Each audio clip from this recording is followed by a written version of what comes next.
या आता पुढच्या बातमीकडे आपण वळतोय। सैफ अली खानवर हल्ला करणाऱ्या आरोपीचं फिंगरप्रिंट घटनास्थळी मिळालेलं आहे। सैफ अली खानच्या निवासस्थानी आरोपी मोहम्मदचे फिंगरप्रिंट सापडलेत। एक दोन नव्हे, आरोपीचे 19 फिंगरप्रिंट सैफ अली खानच्या इमारतीत सापडले आहेत। जिना, खिडकी, त्याची रूम या सगळ्या ठिकाणी आरोपीच्या बोटांचे ठसे आढळून आलेले आहेत। फिंगरप्रिंट हा आरोपी विरोधातला सगळ्यात मोठा पुरावा असतो आणि तो पोलिसांच्या हाती लागलाय। 19 फिंगरप्रिंट्स पोलिसांच्या हाती लागलेली आहे।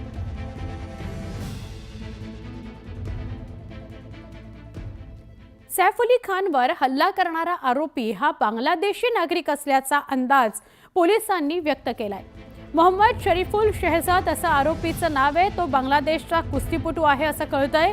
याच कुस्तीच्या डावपेचातून त्यानं सैफवर हल्ला केल्याचा अंदाज आहे। जेव्हा त्यानं सैफच्या घरातील महिला कर्मचारी लीमावर हल्ला केला तेव्हा सैफ मध्ये पडला आणि त्याने आरोपीच्या कमरेला पकडून त्याला बाजूला करण्याचा प्रयत्न केला, पण तिथे त्याने कुस्तीचे डावपेच आखून सैफचा हल्ला उलटवला।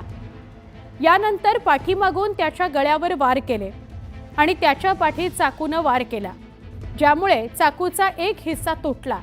मोहम्मद शरीफुल शहजाद याला लहानपणापासून कुस्ती खेळण्याची हौस होती आणि तो त्याच्या वस्तीत कुस्ती खेळायचा। त्याने कुस्तीच्या काही सामन्यांमध्ये सुद्धा भाग घेतलाय अशी माहिती मिळते आहे।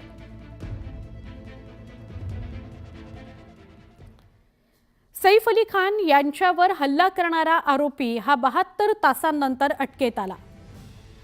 आरोपी मोहम्मद शरीफुल इस्लाम शहजादचा माग पाण्याच्या बाटलीमुळे आणि काही खाण्याच्या पदार्थांमुळे लागला।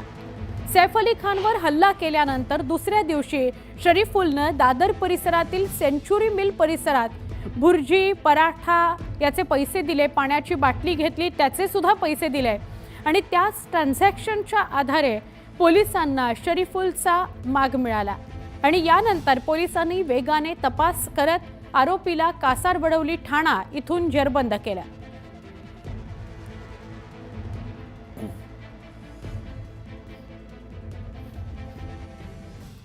सैफ अली खानच्या घरात घुसण्याआधी आरोपी मोहम्मद शहजाद यानं अनेक सेलिब्रिटींच्या घरांची रेकी केल्याचं समोर आलंय।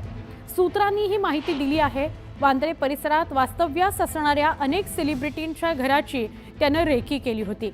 आरोपी मोहम्मद शहजाद हा बांगलादेशी असून त्याला पोलिसांनी अटक केल्यावर केलेल्या चौकशीतून एक खुलासे समोर येत आहेत। आरोपीनं अभिनेता शाहरुख खान, सलमान खान आणि सैफ अली खानच्या घरासह अनेक घरांची रेकी केली होती।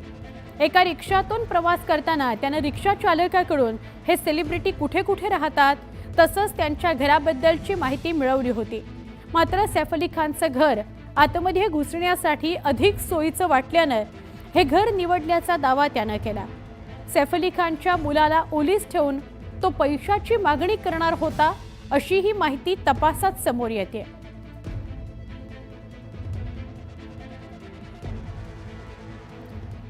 पोलीस सैफ अली खानवरील हल्ल्याचा क्षण रिक्रिएट करण्याची शक्यता आहे। मिळालेल्या माहितीनुसार मुंबई पोलीस या प्रकरणातील मुख्य आरोपी मोहम्मद शरीफुल इस्लाम शहजाद याला पुन्हा एकदा सैफ अली खानच्या घरी नेऊ शकतात। या प्रकरणाचा छडा लावण्याकरता मुंबई पोलीस पूर्ण ताकदीनिशी प्रयत्न करत आहेत आणि त्याच्याकडून हल्ल्याचा सीन रिक्रिएट करून घेतला जाऊ शकतो। तसंच झाल्यास हल्लेखोर पुन्हा एकदा सैफ अली खानच्या घरात जाईल, तसंच हल्ला कसा केला हे सांगेल।